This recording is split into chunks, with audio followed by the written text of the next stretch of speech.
रायपुर में 3 दिन बाद कांग्रेस का राष्ट्रीय अधिवेशन होना है। आज मुख्यमंत्री भूपेश बघेल कांग्रेस के राष्ट्रीय नेताओं के साथ अधिवेशन स्थल पहुंचे और तैयारियों को उन्होंने परखा। सीएम के साथ कांग्रेस के प्रभारी महासचिव केसी वेणुगोपाल, तारिक अनवर, छत्तीसगढ़ पीसीसी प्रभारी कुमारी शैलजा समेत प्रदेश कांग्रेस के तमाम दिग्गज मौजूद रहे।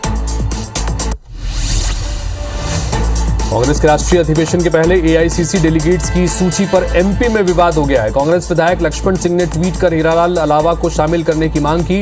इस पर तंज कसते हुए मुख्यमंत्री शिवराज सिंह चौहान ने कांग्रेस को खानदानी पार्टी बताया और साथ ही कहा कि उन्हें दूसरों की क्या जरूरत है।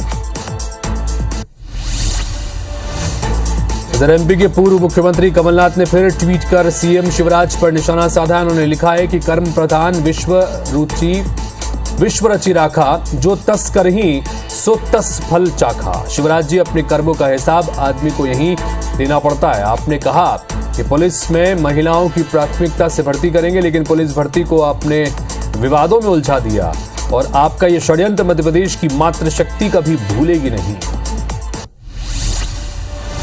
मध्य प्रदेश में नई आबकारी नीति पर कांग्रेस का प्रहार जारी है। जबलपुर में पूर्व मंत्री तरुण भनोट ने कहा कि चुनावी साल में बीजेपी नौटंकी कर रही है।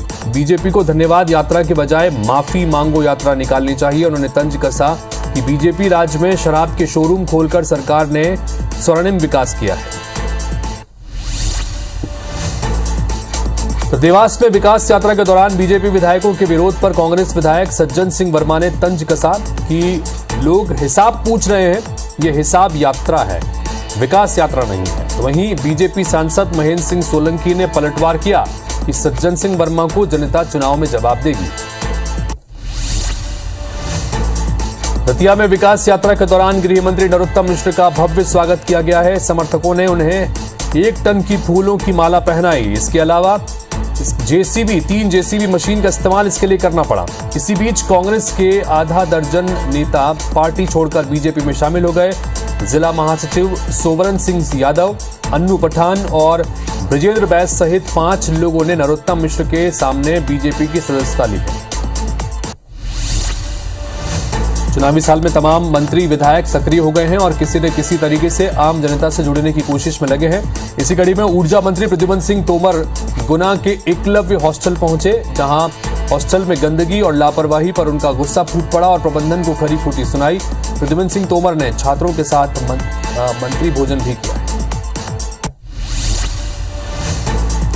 उद्धव ठाकरे से शिवसेना पार्टी का नाम और चुनाव चिन्ह छिन जाने के बाद अब उनसे संसद का दफ्तर भी छीन लिया गया है। चुनाव आयोग के फैसले के बाद संसद में शिवसेना का दफ्तर अब शिंदे गुट का हो गया है। वहीं एकनाथ शिंदे ने कहा कि वे पार्टी की संपत्ति पर कोई दावा नहीं करेंगे, क्योंकि वे बाला साहेब ठाकरे की विचारधारा के उत्तराधिकारी हैं और उन्हें कोई लालच नहीं है। बिहार में नीतीश कुमार की मुश्किलें थम नहीं रही हैं। उपेंद्र कुशवाहा के जदयू से अलग होकर नई पार्टी के गठन के बाद भी जदयू नेताओं में खुसफुसाहट जारी है। नीतीश कुमार के तेजस्वी यादव के नेतृत्व में 2025 का विधानसभा चुनाव लड़ने की घोषणा से जेडीयू अब कन्नी काटती नजर आ रही है। एक सवाल के जवाब में जेडीयू अध्यक्ष लल्लन सिंह ने कहा कि 2025 की बात 2025 में देखेंगे।